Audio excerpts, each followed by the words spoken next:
Violence in downtown Peoria tonight after a man shot a woman, killing her, and then exchanged gunfire with police. Janice Rebholz is downtown with what we know.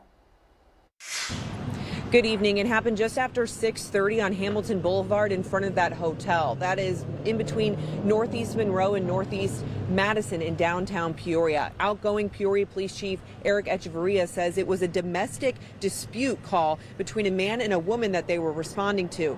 They say the man shot and killed that woman before exchanging gunfire with police. The woman was pronounced dead at the scene. The man is in critical condition at the hospital tonight. We've checked, and we have management arriving on scene from another location to 4 Points, but at this point there's no other injuries. There's probably some property damage for sure, but no injuries to anybody else.